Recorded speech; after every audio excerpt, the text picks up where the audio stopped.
death-defying act alligator handler Jeff Quattrocchi has performed thousands of times in his 18-year career. It's so dangerous, Jeff's been bitten 12 times, but he's still breathing. Here we go.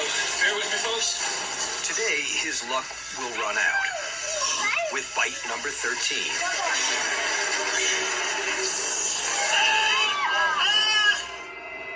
I feared for his life. I wasn't really sure how badly he was hurt.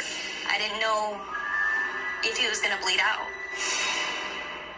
Jeff grew up in awe of gators. He actually started his Swamp Master Gator show to teach people about these cold-blooded killers. Yeah, he is quite capable of turning around and fighting me in the head, or as high up as the elbow. And today, Jessica Kissel is taking notes on her flip camera.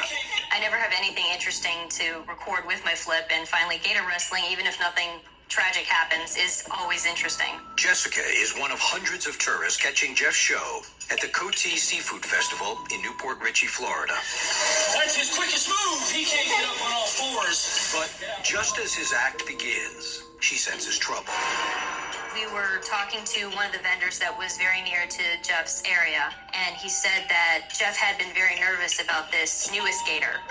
Unlike most handlers, Jeff works with wild, untrained alligators. In fact, they are the baddest of the bad. They've been sentenced to death by the state of Florida. Jeff rescues them, puts them in his show for a few days, then retires them on a gator farm. It ups the danger in his show, especially when he's messing with a massive monster like this one. He can swim up to 25 miles an hour in the water, so he's quick.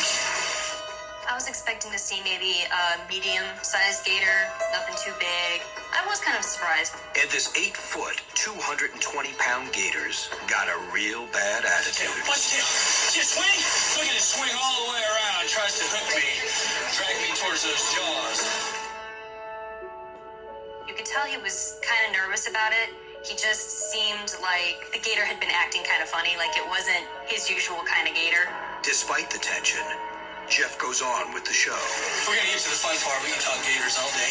We're going to go ahead and try and catch you. For the big finale, Jeff will do a high-risk move where he grabs the gator and jumps on his back. Try and get him out here in the middle.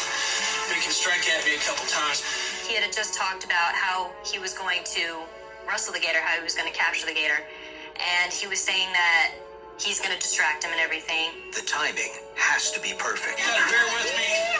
This gator is the real deal. Yeah, he's guarding his tail. Here we go. Bear with me, folks. But when Jeff makes his move, disaster. For a second, I thought it was part of the show because it happened so suddenly. This is not an act. Jeff is in deep trouble. When you see the blood and you see the muscle and the torn arm, you start to realize that this is real, this really happened. The trouble starts here. Jeff is trying to grab the gator's tail and line him up straight in front of the audience. But this gator protects his tail by keeping it right next to his mouth, making it too dangerous for Jeff to pull him into position. So when he jumps on his back, the gator's body isn't lined up. The 2,000-pound bone-snapping brute force clamps down on his arm. Then the gator goes into what's called a death roll, twisting Jeff's arm like a pretzel. You could see from here to here was open. You could see the muscle, you could see the blood coming out. Jeff rips his arm out of the gator's massive jaws, but the damage is done. A major artery is severed, and blood is spewing. I shut off my camera because I didn't know how badly he was hurt, if he was going to bleed out. Jeff is airlifted to a nearby hospital, where doctors piece his arm back together. There's approximately 20 staples in this arm, and it was approximately 2 to 3 inches wide. I had 3 or 4 different wounds, and there was another gaping wound with approximately 15 or 20 staples in it. You can see underneath here where he got me underneath also. Got several more wounds just from teeth marks. Jeff's arm is intact, but the scars constantly remind him of that battle with the angry gator. It was like a knife going through melted butter. I've never been hit like that. I felt all 2,000 pounds of pressure on my arm, and I'm very lucky to have it. He could have very easily have torn it off.